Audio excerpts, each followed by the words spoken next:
Hello students, welcome back to my channel. Today I am going to explain you chapter 5 India, that is Bharat, from class 6. India is a land of great diversity, rich culture and unity, as we already read in the chapter Unity in Diversity. Now let's explore why our country is called the both India and Bharat and what makes it so special. Let's start this chapter.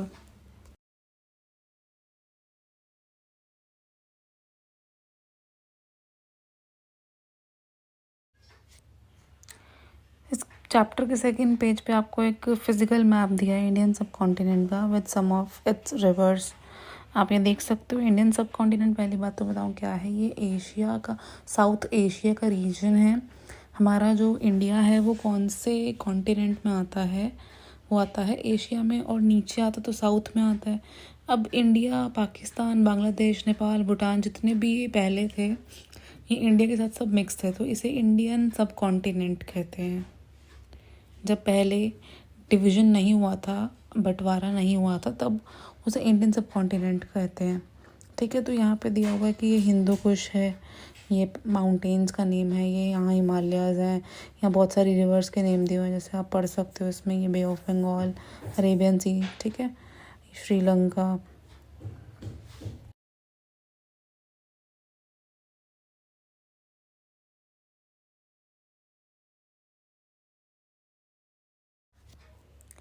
लेकिन अब जो India है, today the India we know is a modern nation with defined border. इसके अब खुद के borders हैं, finalised हैं बॉर्डर की। ये पाकिस्तान का अलग है, इंडिया का अलग है। डिफाइंड स्टेट्स हैं, खुद की अपनी स्टेट्स है, और एक खुद की पॉपुलेशन है। However it is very different. 500 years ago पहले बहुत डिफरेंट थी, 2000 ईयर्स अगो पहले उससे भी डिफरेंट थी, और इवन 5000 ईयर्स अगो पहले उससे भी डिफरेंट थी। This region of the world which we often call the Indian subcontinent, तो जो अलग थी पहले जब बंटवारा नहीं हुआ था, तो उसको हम इंडियन सब कॉन्टिनेंट कहते हैं। It has had many different names and shifting boundaries, की बाउंड्रीज को शिफ्ट किया गया है, उसके पहले बहुत सारे नाम रह चुके हैं।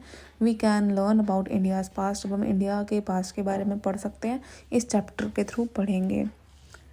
नेक्स्ट है, in case of history India has been called by many names, both by its inhabitants। inhabitants कौन होता है, जो एक पर्टिकुलर प्लेस पे रह रहे हैं, लाइक जो इंडिया में ही रह रहे हैं, एंड बाय विजिटर्स। अब जो बाहर से आए हैं, आउटसाइड से बाहर से विजिटर्स आए हैं, लाइक फॉरेनर्स, उन्होंने कैसे नेम दिया इंडिया को, हम वो पढ़ेंगे। these names come to us from ancient text, accounts of travelers, pilgrims and inscriptions। कहाँ कहाँ से मिले हमें, ये पुरानी किताबों में से मिले, ट्रैवलर्स आए थे उनके थ्रू पता लगा, और पिलग्रिम्स मतलब तीर्थ स्थलों के थ्रू पता लगा, और इंस्क्रिप्शंस जो होती है, रिटन डॉक्यूमेंट्स होते हैं, वहाँ से पता लगा।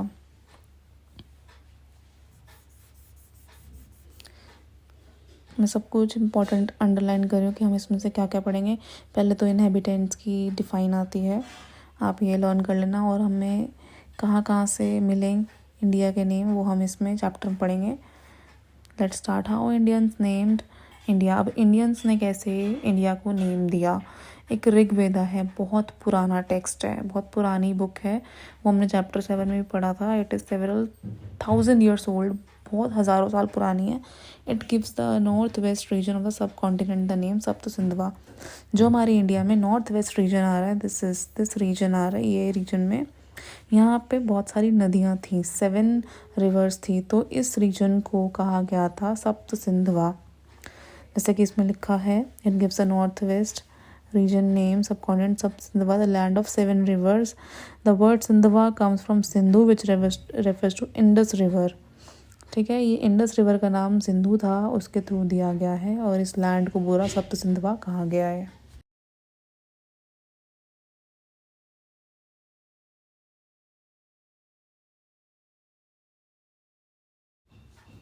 Moving on in time, we see names of other parts of India appear in the literature.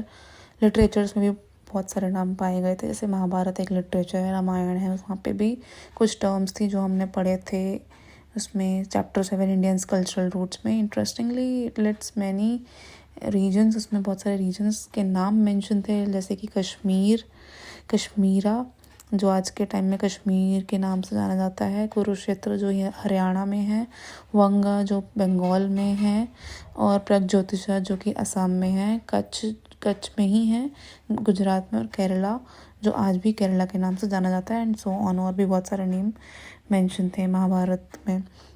But when do we come across a name for the entire Indian subcontinent? ये हमें कब पता लगे नेम? बिकॉज एंशियंट टेक्स्ट जो है वो बहुत difficult है, हमें नहीं पता वो कब लिखी गई थी। तो ऐसा नहीं है कि पता ही नहीं चला, हम बस एस्टिमेट लगा सकते हैं इतने 1000 साल पहले लिखी होगी, लेकिन एग्जैक्ट डेट नहीं पता। So this is not easy question to answer. Mahabharata में भारतवर्ष और जम्बूद्वीप वर्ड्स भी यूज़ किए गए थे। पंडितों ने, पुराने जो भी रिटर्न जिन्होंने लिखी थी चीज़ें, उन्होंने भारतवर्ष जम्बूद्वीप भी यूज़ किए थे। और बड़ी बड़ी पोयम भी लिखी गई थी, बहुत सेंचुरीज पहले की बात है, तब लिखी गई थी। फर्स्ट टर्म जो भारतवर्ष है clearly extends to the entire subcontinent. Bharatvarsha ही पूरे एंटायर कॉन्टिनेंट को बताता था। And the text includes the name of the numerous rivers and people. उसमें बहुत सारे रिवर्स हैं, बहुत सारे लोग हैं यहाँ पे। भारतवर्ष का मीनिंग क्या था कि कंट्री ऑफ भारत, भारतवासियों की कंट्री। भारत जो है एक is a name that first appears in the Rigveda. Bharat का नेम जो था वो ऋग्वेदा में भी पाया गया था। Where it refers to the main Vedic group. एक मेन वैदिक ग्रुप को भी दिखाते हैं कि ये एक मेन वैदिक ग्रुप है, भारत जो कंट्री है। इन लिटिल लिटरेचर बहुत सारे राजा रह चुके थे, तो उन्होंने भी भारत नेम मेंशन किया था अपनी स्टोरीज में।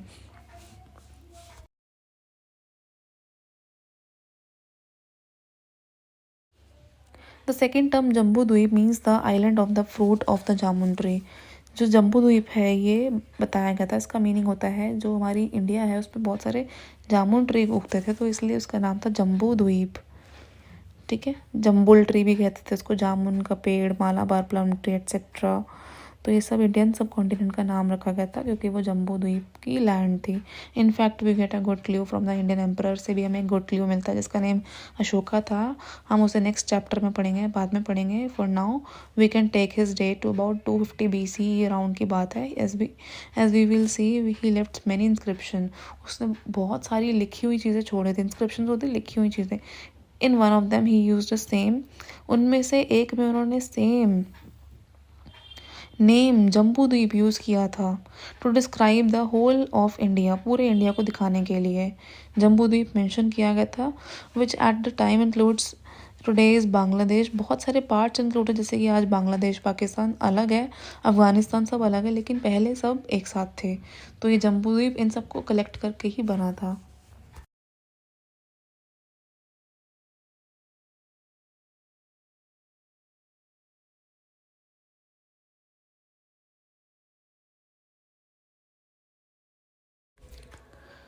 A few centuries later, Bharata became the name generally used for the Indian subcontinent. फिर कुछ centuries बाद जो भारत था वो general name बन चुका था। For example, in an ancient text called the Vishnu पुराण में भी पढ़ा था, नीचे उसका कोड दिया हुआ है, उत्तरम यत् समुद्रस्य हिमाद्रिश्च दक्षिणम वर्षम तद भारतम नाम। The country that lies north of the ocean and south of the snowy mountains is called Bharata. तो ये विष्णु पुराण में पढ़ने को मिला था।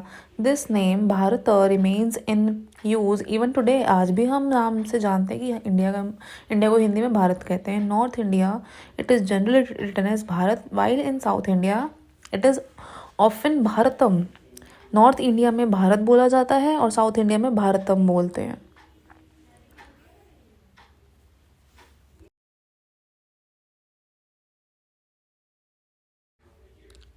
It is interesting to note that different parts of the country adopted a similar definition for India. बहुत ही interesting बात यह है कि पूरी कंट्री ने एक ही जैसे ये डेफिनेशन यूज़ करी। फॉर इंस्टेंस एक पोयम थी तमिल लिटरेचर में, 2000 साल पहले की बात है। उसमें बताया गया कि एक राजा था जिसका नाम था, जिसका बताया गया कि वो फ्रॉम केप कुमारी, उसका नेम इस तरह से लिखा गया कि साउथ में केप कुमारी है, जैसे आज कन्याकुमारी कहते हैं, और नॉर्थ में ग्रेट माउंटेन्स है that are Himalayas. From the oceans on the east side में ओशियन है, Indian ocean, and on the west you can now recognise the great mountain in the north. और अब आप जान चुके होंगे कि किस चीज़ की बात कर रहे हैं। साउथ में केप कुमारी है, नॉर्थ में हिमालय है, साइड में ईस्ट वेस्ट में अरेबियन सी और बे ऑफ बंगाल है। तो ये सब डिफाइन करते हैं इंडिया को। ठीक है, और इंडियन ओशियन भी है, उन्होंने ये भी मेंशन किया था।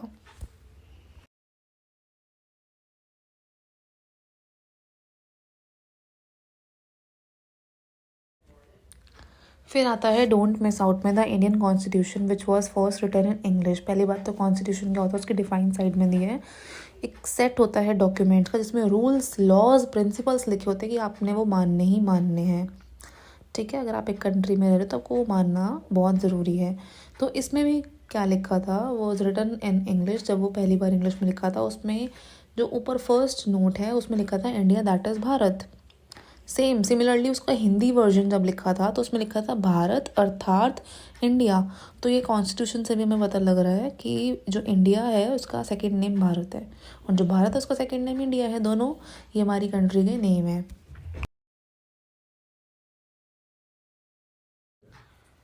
अब आता है topic how foreigners name India. Foreigners ने कैसे नेम दिया इंडिया को। The first foreigners to mention India were the Persians. पहले फॉरेनर्स वो थे जिन्होंने इंडिया को मेंशन किया था, पर्शियंस थे। पर्शियंस कहाँ के लोग हैं, पारसी लोग सुना होगा आपने। पारसी लोग होते हैं, वो ईरान में रहते थे पहले। 6th century BCE की बात है। एक पर्शियन एम्पर था, पारसी राजा था। उन्होंने एक मिलिट्री कैंपेन लॉन्च किया था और वहाँ पर, और जो लॉन्च करने के बाद उन्हें सिंधु नदी के पास यानी कि इंडस रिवर के पास वहाँ पे उनको राइट मिला रहने का। ठीक है, उसके बाद वहाँ से उन्होंने अपने इंस्क्रिप्शंस पे अपने पुराने मतलब उनके रिकॉर्ड्स मिले थे ऐसे, और स्टोन पर लिखा हुआ था the Persians refer to India as Hind. Hindu Hindu उन्होंने सिंधु नाम से ही हिंद हिंदू हिंदू बोलना शुरू किया।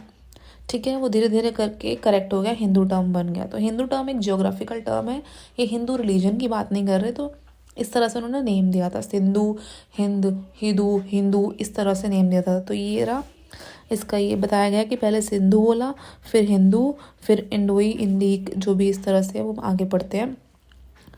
तो based on the Persian resources, अब उस पर्शियन रिसोर्सेज को किसने पढ़ा, ग्रीक्स ने। जो यूनानी लोग होते हैं, ग्रीस के लोग होते हैं, उन्होंने क्या किया, इंडोई इंदाइक बोलना शुरू कर दिया। They drop the initial letter, जैसे कि हिंदू का उन्होंने एच हटा दिया और इंदू इंदोई इंदाइक ऐसे बोलना शुरू कर दिया। ठीक है, तो इस तरह से नाम पड़ा सिंधु हिंदू और आगे का एच हटा दिया, इंदोई इंदाइक। उसके बाद फिर चाइनीज़ का हुआ, चाइनीज़ भी आए तो उन्होंने भी ये सब देखा, तो उनको भी कुछ टेक्स्ट मिले, लिखी हुई बातें मिली। तो अब जो उनकी लैंग्वेज थी, जैसे कि सिंधु में से उन्होंने क्या करा, सिंधु को हिंदू था तो अब आगे का एच हटा दिया, इंदू बना दिया, या आगे य लगा दिया, यिंदू बना दिया। तो इस तरह से सीरीज चलती रही। ओरिजिनली तो ये सिंधु से ही मिला था, तो सिंधु हिंदू इंदू हिंदू, तो इस तरह से उन्होंने अपनी लैंग्वेज में बोलना शुरू किया।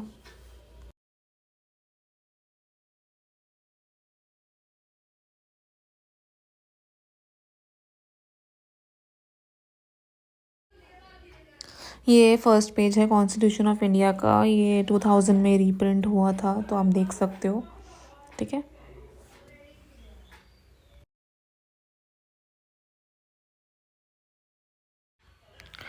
नेक्स्ट पेज आता है डोंट मिस आउट ज़ुएनज़ांग, जिनको हुआनसांग कहते हैं। ये चाइना से आए थे इंडिया में, 7th century CE में आए थे। बहुत सारे पार्ट्स में घूमे थे इंडिया के और बहुत सारे विद्वानों से मिले थे, यानी कि स्कॉलर्स से मिले थे।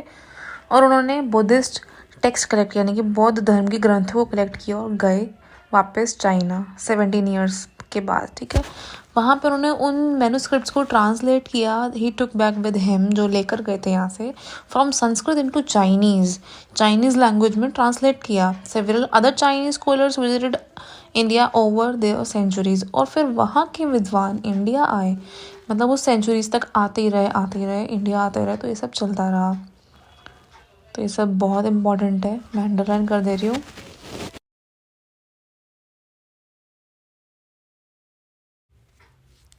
Another Chinese word also derive from the Sindhu. एक और चाइनीज़ वर्ड आया गया था सिंधु, जिसे त्यांजू कह रहे थे वो लोग, बट इस वर्ड का जो मीनिंग है वो एक हेवनली मास्टर के अकॉर्डिंग समझा जा सकता है, जैसे कि कोई सुप्रीम डायटी गॉडेस वगैरह के लिए। क्योंकि और ये जो वर्ड था ये क्या रिफ्लेक्ट कर रहा था कि जो चाइनीज़ लोग हैं वो हमारी इंडिया की कितनी रिस्पेक्ट करते हैं, क्योंकि हमारी इंडिया जो है वो लैंड ऑफ बुद्ध के नाम से जानी जाती है और वहाँ के लोग बौद्ध धर्म को बहुत मानते हैं। तो इस तरह से ये उन्होंने वर्ड्स लिए, ये हमारे इंडिया की रिस्पेक्ट शो करते हैं। तो अब आप बहुत फेमिलियर हो गए होंगे हिंदुस्तान वर्ड से, कैसे कहाँ कहाँ हमें नाम मिला, भारत नाम कहाँ मिला, हिंदू नाम, हिंदू, इंडिया, ये सब नाम कहाँ कहाँ मिले। तो ये सब आपने पढ़ लिया इस चैप्टर में, ठीक है। हिंदुस्तान जो नाम है, but you may not know that it was first, अभी हिंदुस्तान नाम भी यूज़ किया गया था। ये पर्शियन इंस्क्रिप्शन में लिखा था, कुछ 1800 साल पहले की बात है, हिंदुस्तान लिखा गया था। लेटर ऑन उसके बाद this term is most use by most invaders. अब जो लोग हमारे इंडिया पे आक्रमण कर रहे थे ना, उनके थ्रू भी ये यूज़ किया गया था हिंदुस्तान टर्म। जितने भी लोगों ने इंडियन सब कॉन्टिनेंट पे आक्रमण किया था, इन्वेडर्स होते हैं जो आक्रमण करते हैं, तो उन्होंने भी भारत भारत, हिंदुस्तान हिंदुस्तान बहुत बुरा था। So that's the end of this chapter. आप बिफोर मूव ऑन पढ़ लेना, ठीक है। और ये जो टेबल है लास्ट में, ये आप खुद फिल कर लेना, बहुत सिंपल टेबल है, आपने जो पढ़ा उसके बेसिस पे है ये, कि पर्शियन ने क्या नेम दिया, ग्रीक्स ने क्या नेम दिया, चाइनीज़ ने क्या नेम दिया, अरेबिक ने क्या नेम दिया, पर्शियन ने क्या नेम दिया। तो आपको इंडिया का नेम लिखना है जो फॉरेनर्स ने दिया, ठीक है। That's it for today. मिलते हैं नेक्स्ट क्लास में, तब तक के लिए सब्सक्राइब कर दें चैनल को, लाइक कर दें एंड शेयर कर दें अपने फ्रेंड्स के साथ जो भी 6th में पढ़ रहे हैं। Thanks for watching.